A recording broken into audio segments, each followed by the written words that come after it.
Mark Morgan ydw i, dwi'n dod o Gastell Nedd yn wreiddiol, ond dwi'n byw yn misgyn ar hyn o bryd gyda fy ngwraig Ceri sy'n athrawes ac yn bechgyn Rhys sy'n 10 oed a Griff sy'n 7 oed.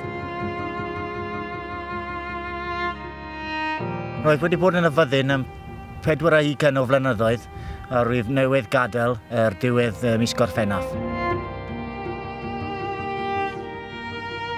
Gadewis i'r fyddin fel uwch ringylch cytrodol, y Regimental Sergeant Major yn Brenhinol Signalau.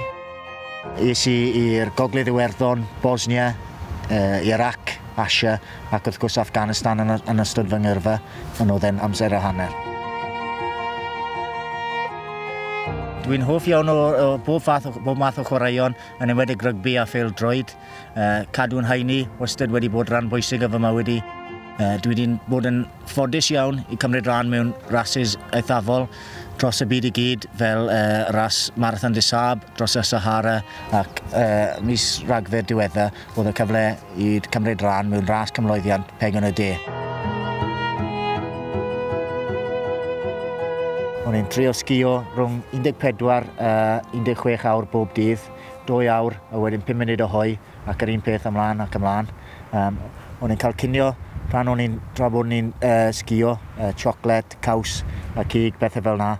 Ac ar ddiwedd y dydd, oedd cyfle ni roi pabell lan, mynd i fewn, coginio bwyd ar ôl palu aira ac yn berwiau i gwneud dŵr, roi e mewn y pac a wedyn cael rhywbeth fel pasta, rhywbeth fel ni i fita.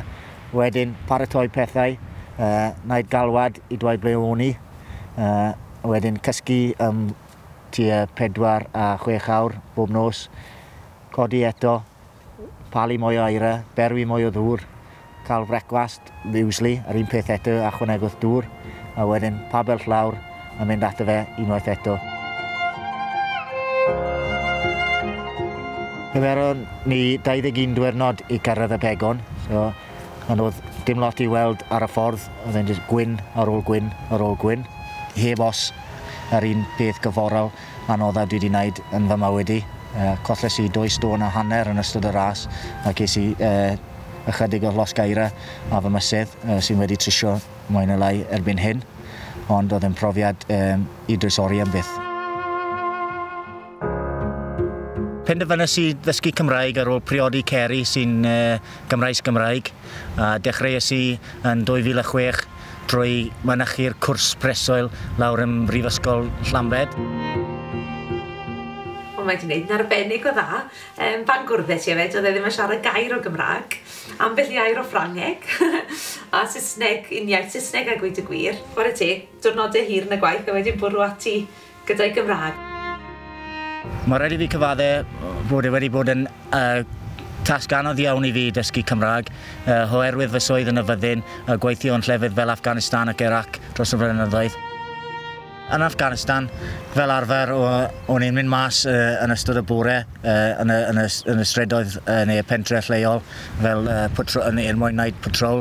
Wedyn, nôl mewn i'r barracks amser cinio, cael rhywbeth i fita, gwaith papa neu'r gweinyddiaeth yn y prynawn. Tipyn bach amser gobeithio i wneud rhyw fath o cadw'n haeni. A wedyn yn y nos pan oedd bobl eraill yn ymlacio neu ffonio adre, dyna oedd amser i fi wneud fy ngwaith Cymraeg, gorffen y modiwlau a pethau fel yna, wedyn cael cyfle i anfon nhw ar-lein nôl i Brifysgol Llambed.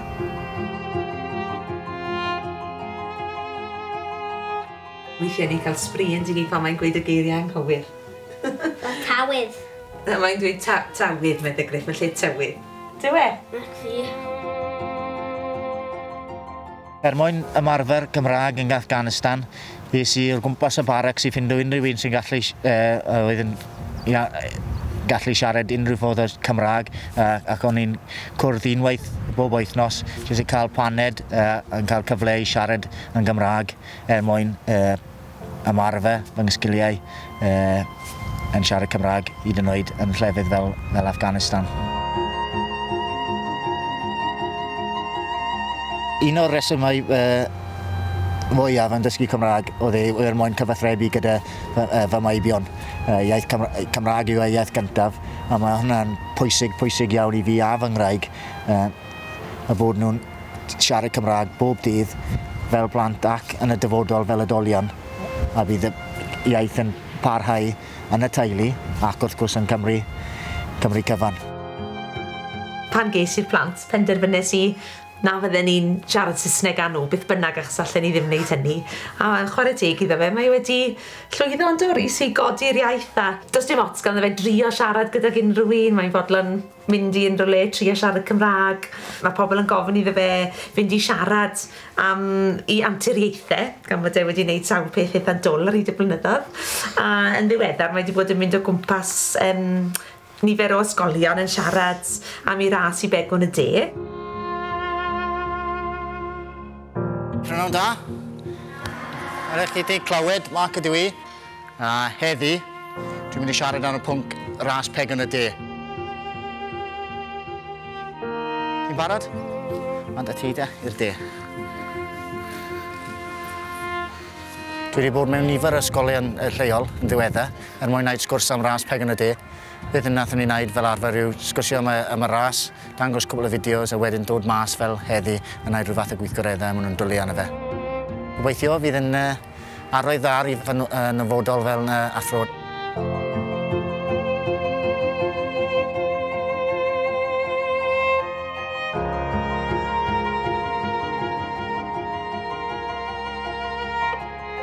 Dwi'n falch iawn sydd wedi cyrraedd y safon y siarad Cymraeg sy'n gyda fi heddi, ond fi yn diolch bod lot o waith i wneud ar ôl heddi.